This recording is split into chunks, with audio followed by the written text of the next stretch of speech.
Okay, hey, welcome back to the Hot Girl Agenda. This is our inaugural stream. Welcome, Mariah. I just want to do a sponsor break. We're sponsored by those Galaxy projector things you see in all the viral tweets. So buy a Galaxy projector. I'm just kidding. Hey, how are you doing? I'm doing great. How are you?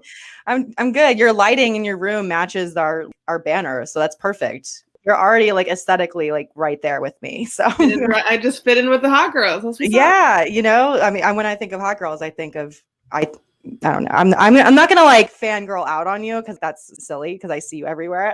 But I'm so happy when you agreed to be the guest. I was like, I can't believe Mariah is gonna be like my first guest on the stream. So thank you so much for being here. Oh yeah, it's my pleasure. I'm a fan of yours as well, so I'm also fangirling slightly, trying to hold it Yay! together. But yeah, I'm stoked to be here. Cool. Yeah. And I know you're like really busy. It's so funny when I was doing research to ask you some questions and stuff. And I noticed that you've been doing a lot of podcast interviews lately. And I felt like slightly bad because I was like, oh no, she's going to have to probably answer a lot of the same questions and stuff like that. But then I was like, you're a public figure. You're a Yeah, politician. it's all good. So first of all, how are you doing? How are you doing in light of everything that's been going on today? For anyone listening, by the way, they just announced Breonna Taylor's the verdict or I guess what they were going to do with the killer cops that murdered her. And it turned out that they're not going to do anything. So I think we're going to go ahead and talk about that a little bit if you'd like to. Sure. And so it was actually my 29th birthday yesterday. Happy birthday. So I've been really up and down this week. A little bit the existential dread of the creep of fascism weighing on me, especially late at night and early in the mornings. But then I had actually a really lovely day yesterday. Went on a long walk in the woods with my parents and, tried to have the best quarantine birthday possible. And then today it was back to, watching CNN as the indictment was read and the punditry around that, and just feeling the sinking feeling. Because I've been out in the streets, I've been organizing a lot of direct actions here in Athens since May. And so just feeling really heavy-hearted as I ponder the road ahead of us, the long road that, we have to take in order for us to abolish the police, abolish prisons, dismantle this entire system that made it possible that Breonna Taylor would, be murdered without consequence. And so feeling that really hard today, but otherwise, doing a lot of intentional work around staying sane during this time, and that is paying off. Yeah, I think, like as organizers, what we can do in this situation is really just be the ones that aren't giving up. And I see it, because it's so easy to, it's so easy just as a regular person walking around to just to see all this happening and to just kind of have a sense of hopelessness. And I always just like really appreciated that about you, as like you kind of have an ability to like kind of push forward and push your community forward. Where would you say your strength and longevity comes from? Like, does that come from any experiences in particular, or just like your overall like kind of existence, or how would you? Yeah, I think it comes from a couple of places. It comes from study of history and the struggles that lie behind us, and how long some of those struggles endured for in order for folks to gain to see victory. How long we struggled for the right to vote. How long we struggled for things like integrated lunch counters. The Montgomery bus boycott, boycotting segregation in public transportation went on for over a year just for them to get the right for them to sit wherever they wanted on buses. And so it really puts into perspective how long this work goes on. And so, remembering the road that that others have traveled before we came along, and that they persisted, I think gives me strength, as well as thinking about, especially working in government and being forced somewhat into an incrementalist mindset. As I had tried to legislate with 9 other people who don't all see the same way that I do, cultivating a sense of gratitude for the small victories, I think, is really important for pushing ahead. So when you get something small, like you push back on a grant to get funding for the law enforcement to oversee unpaid inmate labor. When you push back on a federal grant for us to expand a narcotics unit, it might be, $15, $30, $45,000. And, it doesn't seem like it goes very far in the grand scheme of abolishing the prison industrial complex. But remembering to stop and celebrate those small victories is incredibly crucial for maintaining longevity for the fight ahead. And also, I think a sense of self-compassion is really critical too. That you're especially, I'm a PhD student. I've got this podcast. I'm serving in public office, and so trying to be a Jill of all trades, shit's gonna get fucking messy sometimes. And so, cultivating a sense of, everything's a dress rehearsal, everything is practice for the next big hurdle to come, and going into anxiety-inducing and critical decision-making moments, or facing off with the cops in the streets, remembering that this is all practice for the next big thing ahead, and harnessing that to sort of have compassion for the times that you fail, the times that things don't go the way you want, are also so important for maintaining hope as a discipline through these fights that we have to have in order for transformational change to occur. Right.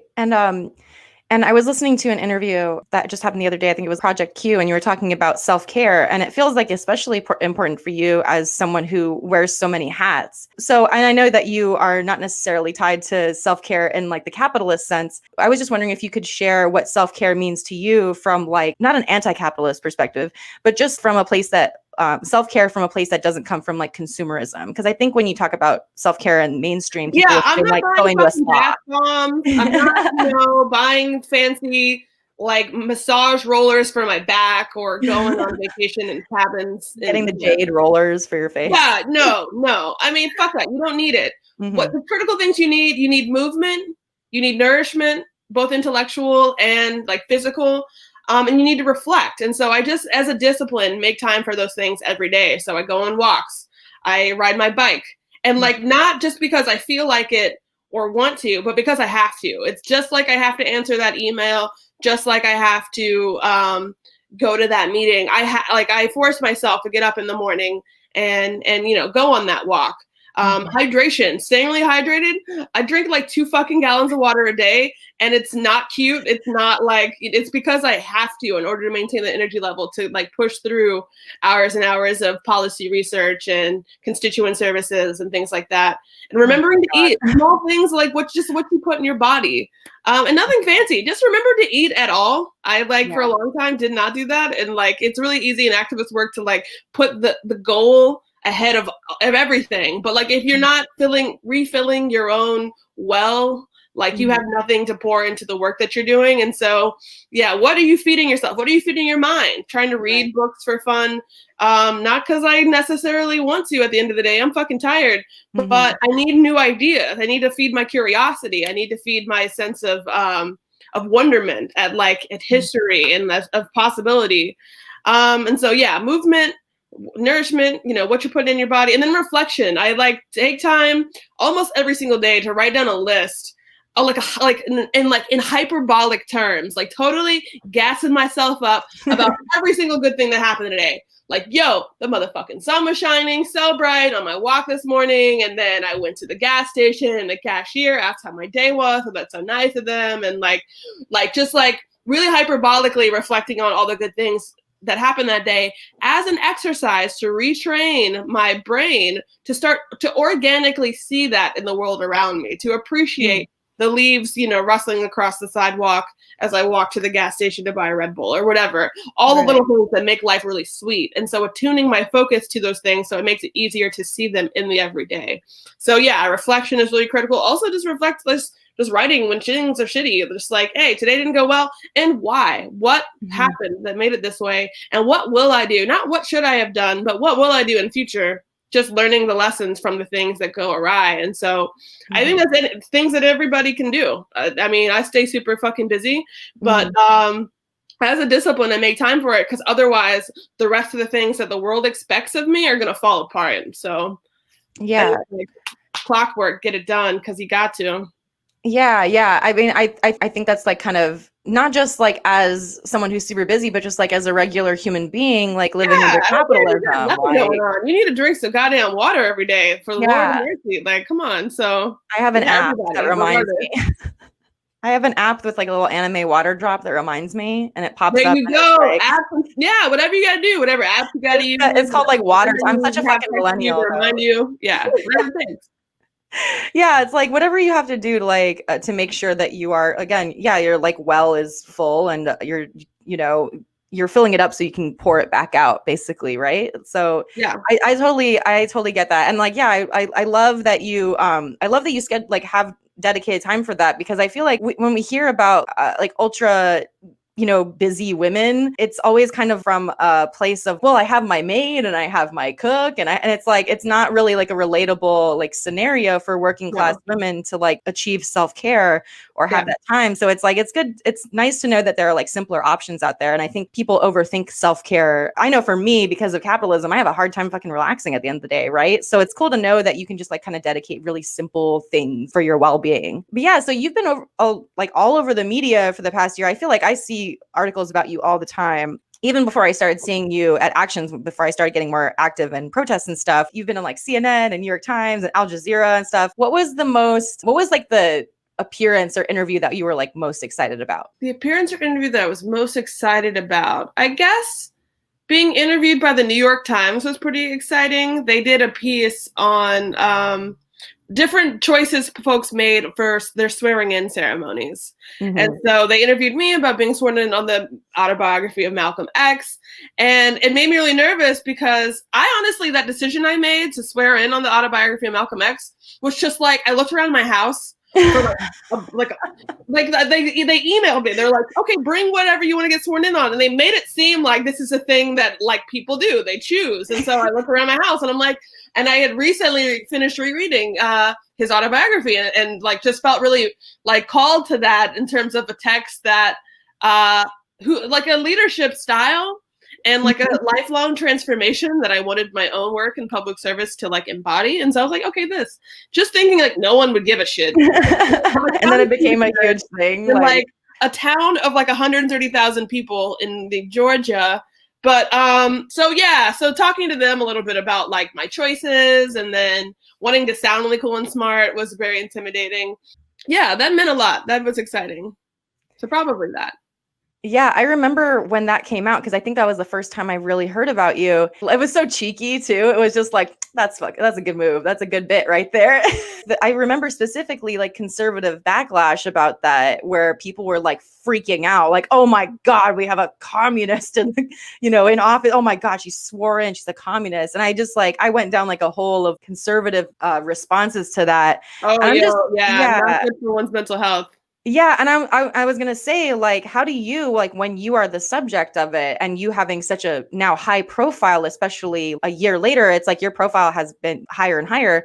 How do you like handle that? What do you do when it starts to feel overwhelming? I mean, unplugging is critical, knowing when to step away. But I like, in a weird twist of like, I don't know, masochism or something, like take a lot of energy and fuel from like the comment sections. You know what I mean?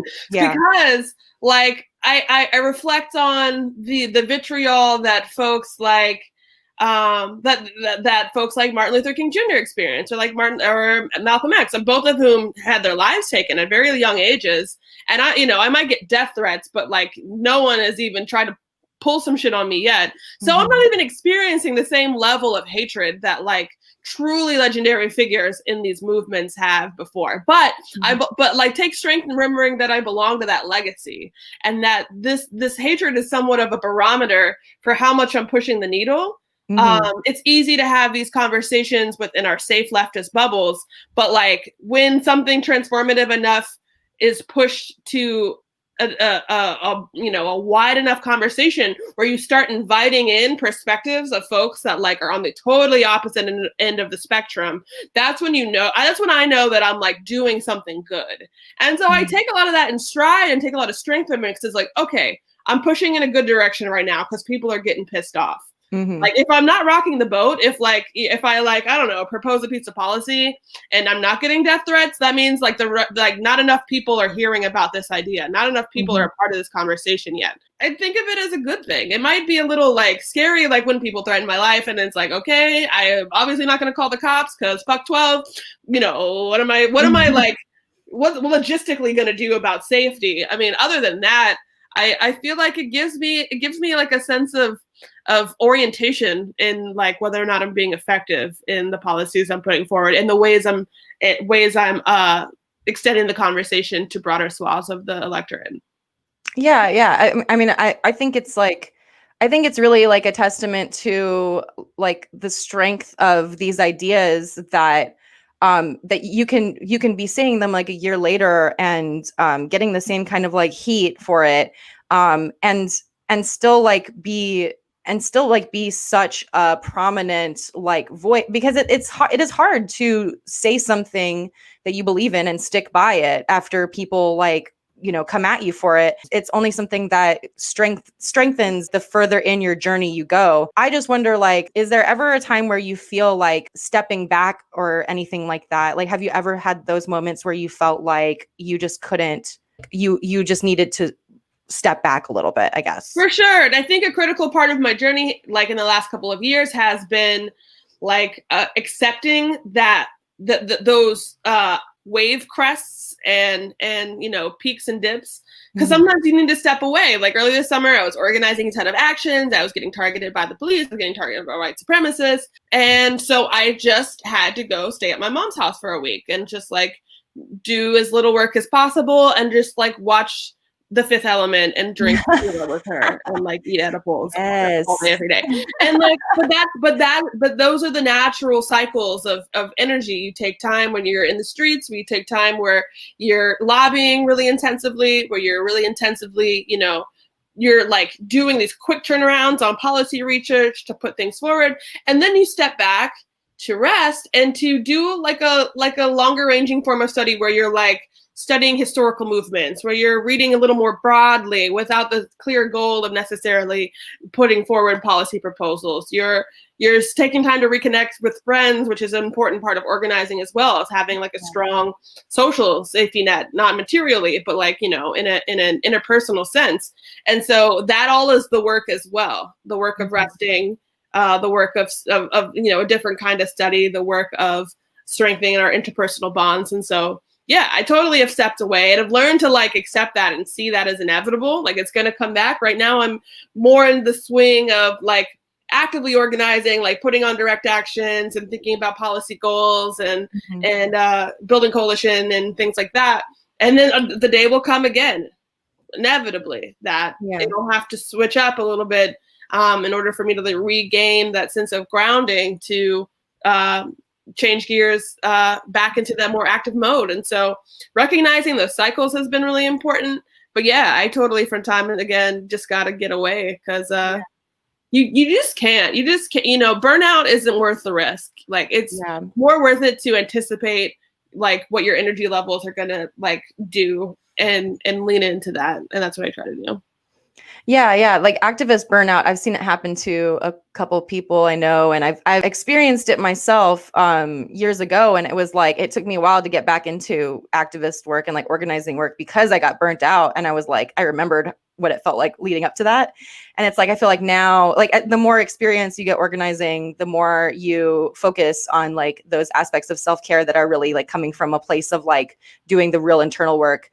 Like the easier the burden is, not the easier, but like you feel those ebbs and flows coming on, right? And you can feel when you need to like take breaks. Yeah. Mm-hmm. So is there anyone like personally in your life that you turn to when you're like feeling some type of way? Like, is there like a family member or like another organizer that you feel close to?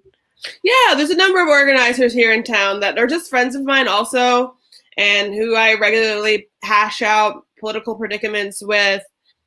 Just bitch about the interpersonal drama of being an activist, which I think is something that people don't realize about movements, is that like there's so many people that hate each other and like aren't friends, and working through a lot of that kind of stuff too, because like it does Mean Girls caucuses. Oh my God, yeah. So but one of my greatest mentors, so I actually got into politics because I started as a hip hop artist. I met a guy at a hip hop show that was running for commission at the time and recruited me to work on his campaign. So I went from being his field director to his campaign manager to realizing if we elected him, we still wouldn't have enough progressives on that bench to have the majority to enact the policies we've been campaigning on. And so I ended up running his campaign and mine at the same time. And so I won. Unfortunately, he lost, but he remains to this day one of my best friends and closest confidants. And so we regularly talk about, policy predicaments. We talk about the interpersonal, like agony of being an activist and, you know, working in politics. So there's a lot of good people around me. And then like, I also, you know, I it's increasingly, you know, the internet is such an amazing place to just meet people that are doing great shit all over the country and world and like connect with them. And so increasingly talking to just activists all over the place about like, hey, like, you know, what sorts of struggles are you encountering, like within your organization, within your movement formations, how are you dealing? And so that's given me a lot of strength to remember these titans like that seem so just like above us also are experiencing crazy shit too, and just need to bitch sometimes. That would be a really good, that would be like a great like parody, like workplace show, but it's just like all local activists like talking on cam being like, oh my God, so this person is like a confession booth for local activists. Like I could totally see that being like, because like there is so much drama in community organizing, and it's like, and it's not always like serious, like life or death drama. Sometimes it really is just like petty bullshit. And it's like you as an organizer have to like, in order to be effective, have to manage a lot of people's emotions and expectations, like if you want to get any work done. And so it's a kind of like a push-pull between whoever, you know, you and whoever you're working with. Let's say you come to a disagreement with like another organizer. Would you say that like having the profile you have, would you say it's harder or easier to like kind of get things done, like get things moving, if you have like an idea that you want to implement? Like because of your high profile, do you find that you get more resistance or that people are willing to work with you more? It depends, because I definitely feel like there's a divide between folks that like totally disavow electoralism and folks that are like willing to like kind of get down with elected officials. Because I understand, like, I am the state, I am the government. Like I can be a socialist all day long, I'm like an abolitionist, but ultimately I am the state. And so like I respect the shit out of people who like just don't fuck with that at all and like don't fuck with me because I am an elected official, and that's fine. But for the most part, I do find that it's really easy to mobilize folks for like direct actions or around action items with regards to lobbying and research, or to just bring people together for stuff and like organize like action really quickly. Because people know I know what the fuck I'm talking about. Like I've worked in the government for a long time. Like I understand the ways to like get at my colleagues on the commission, like the ways to talk to them, the right avenues to access, like where their heads are at with regards to their prior histories, you know, on policy. And so like I can come up with really good action items on a drop of a dime because like I work with these fuckers every day. And so I think that helps. I think that helps give credence to like the way that I lead within movement work here in Athens. But it does kind of create some conflict. I think someone just asked, is there conflict on the left? And I think that was Kenzo. He was being some people are concerned that like you shouldn't be giving the marching orders because you're the government. You should let the marching orders come from the people. But time and time again, when I'm at these marches and folks are just filled with such anguish and such anger and don't know what to do, it's like, hey, I got some ideas. I like work in the government. I know what we're working on. I know what we're failing to do. I know like I'll put the mayor on speakerphone right now. Let's do it. And so helping create that bridge when folks like are mad but don't know how to translate their heartbreak into action. You know, that's where I step in. So I do think there is some fighting on the left, and I respect it. I don't take any of the shit personal when I have ideological differences with people or strategy differences. Strategy differences, particularly because I see our work as like the many heads of a hydra, where like you cut off one, maybe like we all get arrested tonight at this car caravan, but like there's 6 other folks that don't fuck with me, but they have an action tomorrow where they're doing things a different way and doing it around different demands. And it's going to draw people in that might not, you know, have heard about this action or might not be down with this kind of work, but we're all working towards collective liberation.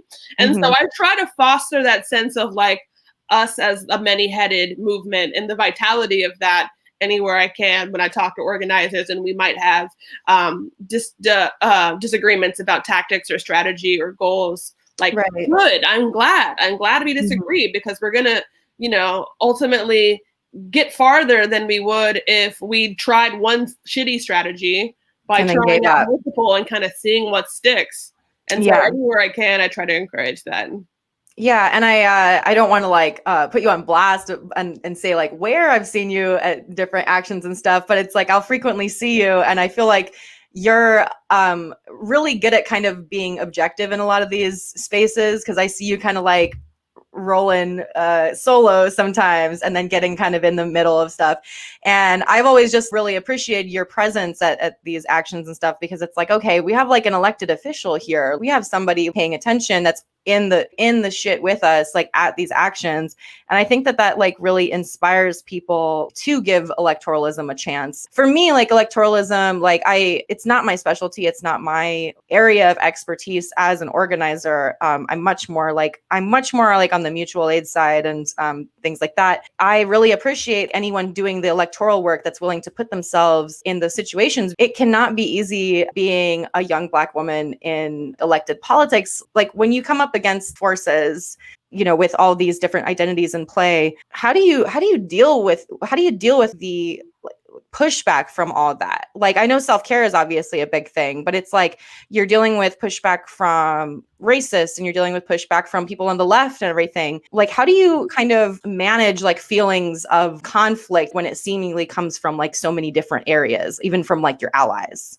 Yeah, and so I feel like within the world of hip hop, I learned early on how to like gamify conflict, where it's like it's like a rap battle where it's you like they're in here calling me a dyke and talking about my mama and like calling me a crackhead, but like at the end of the battle, like we dap and then like have shots together at the bar and like it's okay. And not just like that sense of collegiality about conflicts, but in the moment of like this sense of like when you're like the battle rapping and you have got to be prepared to respond flexibly and creatively and with grace to assaults on who you are and what you stand for, and to think on your feet and to kind of bend and move with what's thrown at you. I think as a cognitive skill is something I learned a lot from being one of the only female battle rappers in Athens, back in 2016, 2017.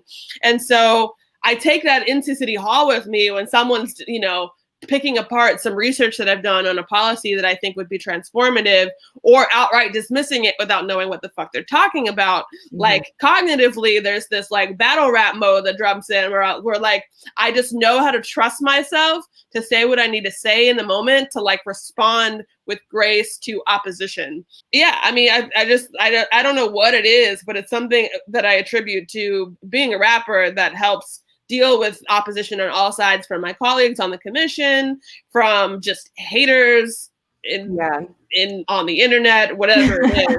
I learned how to just kind of laugh off critique when it's, some critique is justified, but laugh off criticism when it's unjustified, in that spirit of the battle rapping world. Right. I love that. That's such a quotable, like write it on a pillow thing. It's like responding with grace to opposition. Like everyone should have that like tattooed on their forehead when they go to like community organizing meetings. Yeah. That's such a good like attitude to have. Yeah. I just like wanted to probe like more of your mentality, because I feel like, you do so many interviews and everything, and people probably ask you a lot about, all your different intersecting identities and what it's like to be in the media or like be in a high profile position like that. But it's like, I wanted to get kind of like in the like actual like spiritual questions here, because I find it so interesting how people manage to have longevity as high profile activists and politicians and stuff. So thank you so much for answering these questions. Yeah, and you have like a couple podcasts, right? You have Waiting for Reparations. Waiting on Reparations. No, that's it. That's the only one. Is that the only one? Okay, I thought there might have been another one. I'm probably just on a bunch of them and it seems confusing, but not. Okay. So we started Waiting on Reparations in June. And it's been going really well so far. We've had, a really healthy amount of subscribers and downloads, and touched on a lot of topics, responding to a lot of current events, always with the thread of looking at the intersection between hip hop and politics. And so we'll look at the ways that public policy has influenced the hip hop community, the ways that the hip hop community speaks out on their lived experiences through the music, as well as what their activism looks like. So it's a good time. We come out every Thursday anywhere you get your podcast. So check it out if you're interested. Cool. Yeah. And I'm like, I'll apologize in advance if this seems like a loaded question, but do you think hip hop is, I mean, because hip hop is political, but like, do you think hip hop is more or less political than it was like 20 years ago? What are your views about like it as a genre of being like a potentially like revolutionary genre, or like it is already like been revolutionary, but like, would you say it's more or less so than it was 20 years ago? Or is it like the same? It depends, I guess I would say, on what topics. Like if you look at, for example, representations of presidents in hip hop from, the 80s and 90s and early 2000s to today, like that's shifted a lot. A lot more people are talking about like the president and things like that. I think that the mainstream hip hop that I think is most widespread and popularized is just the tip of the iceberg in terms of the genre as a whole. And so I think that popular representations of hip hop are probably less overtly political than they once were. When you get back to like, Grandmaster Flash or, the gangster rap of the, the West Coast 90s era, when they were like critiquing the police and critiquing the conditions in their community, you don't see as much of that at the top of the charts, but it's just the tip of the iceberg for a really robust and diverse genre of music. And I think when you get into those deeper layers, you do see a lot more political stuff.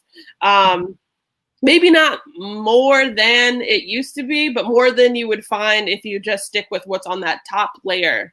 And so and even the stuff that's in the mainstream, it's political in the sense that it's shaped by public policy forces. It's shaped by the forces of capitalism. It's shaped by the forces of mass incarceration and the new Jim Crow. It's shaped by, underground economies and the fact that we don't have guaranteed right to full employment, all these things. They might not be rapping about those policy issues, but they're inherently informed by them. And so I would say that all hip hop is political, even if it's not necessarily, CNN on the ground critiquing this or that law or ordinance that is. Like, it's not like just Killer Mike on like MSNBC. It's not just Killer Mike all day, but like even Lil Uzi Vert, like, the stuff that he's rapping about is shaped by public policy decisions long ago.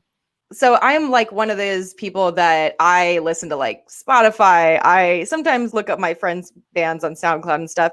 How do we like, and this is just my question to you as like a hip hop artist and that like knows that there's so much more to this genre than the top surface level that you see on like iTunes and Spotify.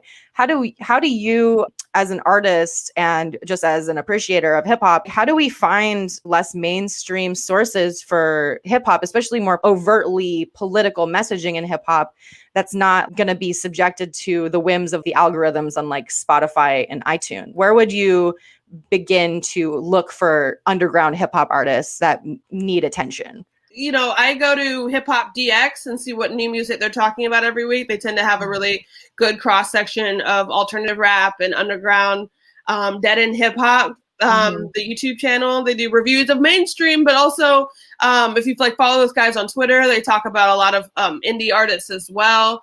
And then honestly, a lot of my exposure to underground hip hop comes from connections I've made while touring, and I'm not really sure how you duplicate that. Just like cats I've played shows with in Louisiana or Connecticut or Texas or Florida. And so keeping up with the people that they're listening to, that they're playing shows with, or once upon a time we were playing shows with, and stuff like that. And so organically through relationship building, which I think the internet is a great thing for. And so like seeking out smaller artists and then sort of seeing what their influence are and who they're listening to and who they look up to, etc., is like an organic way to sort of keep in touch with the heartbeat of the underground. Yeah, that's very similar to like the punk and metal scene, because that's where I come from, is like the DIY like punk scene. And it's like, well, the DIY punk scene was very, very closely tied with the like underground hip hop scene. Like frequently you'd see the same people at those same shows. Yeah. Even though it's like completely different like styles of music. So yeah, it is kind of weird to like think about building those organic connections without going to DIY shows or going to venues right now. And I was just wondering, like, are you working on anything now, like musically? So I have an album that's done. I mean, it's written in essence, and it's just a matter of getting in the studio and finish recording it. We started, I think, late last year, and then the pandemic hit earlier this year. And so we just stopped hitting the studio. But that should be done sometime soon. As soon as I like just, hit up my sound engineer, like, hey, yo, are you nervous? Can I stand 6 feet from you in a booth and just, do my raps? And then I've been writing a lot, like during the quarantine, and it's becoming increasingly political, like increasingly overtly political. I've written about joining the DSA and defunding the police and defunding the Pentagon. I've written about general strikes and written mortgage relief and the 2020 election. And so I'm trying to figure out a way to like do something with all of that while it's still relevant. Because like next year, no one's going to care what the fuck I think about whether you should vote for Joe Biden. And so, or like, why are you calling for rent cancellation? Like everything's fine. Yeah. Although cancel rent forever, fuck landlords. Honestly, I was going to say like, that's a pretty universal and transcending time topic. Yeah. I mean, it might not have been like a mainstream idea before. Like I may not have felt as vehemently opposed to landlords previously, but I don't think that's ever going away ever again. So that's a good point. But so I've got all this material that feels really like politically salient right now, and I'm trying to figure out what to do with other than like post it on Twitter, which I usually do. So I've got a couple of projects in the works in essence, and hopefully they will like be born into the world sooner than later. I'm really looking forward to hearing your album. I think it's going to be, I don't know. I think it's kind of like cool to have kind of a time capsule album too, because like I come from stand-up. So with political comedy, it does have a shelf life, but at the same time, it is a capsule of what life was like at that time. In order to, I guess, just really capture that, like you just kind of have to admit that, this might not be relevant 1 year from now, but it's like, it's almost like getting a tattoo. It's like, this is just a permanent reminder of like what you were feeling in that moment. And to me, it's important, like from a personal standpoint, and I'm sure for you as the actual artist, like it's important to like measure where you're at internally with your views and everything. Because I remember jokes from when I was way younger and I was like edgier or whatever and like less politically developed, and I'm like, gross. But then it's also like, oh, like look how far I've come. And I imagine it's for other artists and live performers, it's a similar feeling, right? I would say so. Yeah. Like it is interesting to sort of capture in time where you were in a certain period. I think a lot of my older music, they spoke to back when I was like struggling pretty heavy with like depression and drug abuse and like stuff like that. And I like being reminded of how far I've come by like, performing those songs still, even though they don't really like capture where I'm at now. So I think that time capsule function is a fun one. Yeah. And a vital one at the same time. Yeah. Plus it's like, these feelings aren't like, they come and go and they're like gone forever. Like sometimes you do feel like you want to like reflect more again, like on that time in your life, even if it's more of a nostalgic sadness than it is like a current sadness. It's like, like looking back on this is like when I felt this way, and remembering and having that kind of emotional memory, I think is like pretty important too. Yeah. So what is next for you in terms of politics and organizing? So I'm completely ignorant of local politics. So county commissioner, how long is your term as county commissioner? So my first term was 2 years. I was elected in a special election to serve out the term of my predecessor who stepped down to run for mayor.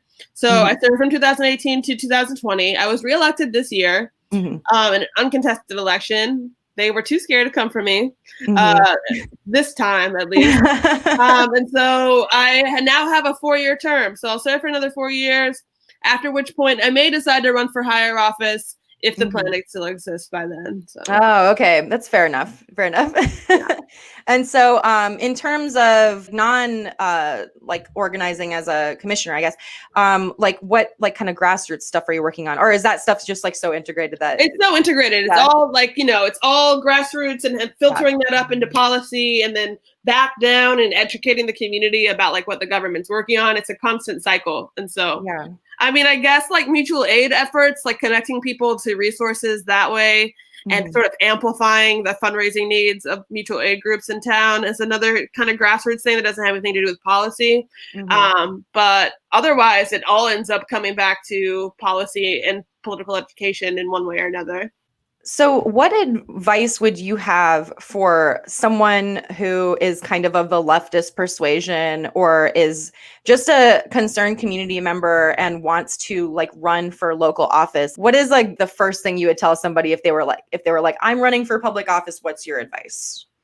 I would invite them to reflect on the skills that they've built through community organizing of other kinds to like build confidence in one's ability to run a political campaign. Because when Tommy came to me, my best friend Tommy came to me and like asked me to work on his campaign, I was like, the fuck, are you serious? I'm like a recovering drug addict rapper that is about to fail out of grad school. I don't know what you're talking about. But he highlighted for me the ways that being a hip hop promoter had actually built up organizing skills that I didn't realize that I had. And so I think evaluating what your organizing toolbox looks like, as well as that of the coalition that you've built around you through organizing and what organizations you're part of, who are your allies, what sorts of people can you bring in, can you plug into your campaign infrastructure once you get off the ground? And so, yeah, I think it's assessing where you're at in terms of skills. What skills do you lack that you could supplement with outside help from someone you currently organize with? Or maybe how can you apprentice someone that is new to organizing into the sorts of skills that you have through bringing them into your campaign? So I think taking stock of what you got and what you need is like the first step, but then I'd like do it. Like, it's so funny that like people telling other people to vote right now is just like so sickening to me, given I was elected by 13 votes. I should be like, yeah, everyone go vote. Yeah. But like at this point in time, I'm like, no, I don't want a single, like, I want everyone to run. Like vote, just voting for the options that are in front of you is not enough anymore. We need to be the options. Like that's the only thing, like, outside of revolution, which like I'm also totally down for, like let me know where to be at what time and what guns to bring. But like outside of that, like we just all need to run. Like you need to run, everybody. Oh, yeah. Fuck, I don't know, give a fuck what you've done or what you haven't done in your life. All of us need to be running. I don't want to hear anybody talking about vote a single time more unless they're like vote and run. Like if you don't like the options, run. Like that's all the only conversation we need to be having electorally anymore. So that's frustrating. You just do it. Don't care. Just do it. Yeah, because like I'll see people run, like I'll see like independents run for like, like for like whatever. And I'll looking at their like bullshit ass website that they made and like they don't have any policies, GeoCities or something. It's a picture of them and their family and their dog or holding a baby. Yeah, like red text over blue background, and you're just like, and you think like to yourself, like, I bet I could run, and I could have a really good platform, and I could fucking figure this shit out, or like I could do better than this fucking asshole that's already here. Like, and I would be like, and your intentions would be, I mean, like, intentions and outcome are obviously very like precarious when you're, dealing with politics, but it's like, you look at some of these assholes running and you're like, I could fucking do that. Right. And I think it's really intimidating, especially for working class women, because working class women don't have these spotless records. It's like what you said, you were a recovering drug addict. I've had alcohol and drug problems in the past, pretty much my whole adult life up until very recently. And like, I've had a checkered history, and I've had, like I'm an online sex worker and a real person sex worker. So it's like, I'm very like cognizant of how that could be turned against me in any kind of like electoral setting. So I think it's very like scary for working class women to kind of think about this as an option, because it's like, God, what is going to be weaponized against me? Like what from my past that I'm over and done with, or that I'm dealing with, is going to be like used against me in that scenario. Like, what advice would you give, especially like what advice would you give femme people, especially thinking about running from a perspective of like being a woman, or being like a woman and queer and all those things? Like, what would you give advice to like empower somebody to just I mean, I think for working class people generally with like checkered histories, I think that you lean into your like what could be cast as weaknesses, and instead build coalitions of folks that understand that experience. So build the sex worker coalition and the queer coalition and the coalition of women, because you're going to fight for policies that are going to uplift them, because you know how necessary they are, because you've lived that struggle. Build the coalition of the service industry workers and the young folks and the rappers. Like my coalition was just a bunch of like musicians and like college kids and like bartenders.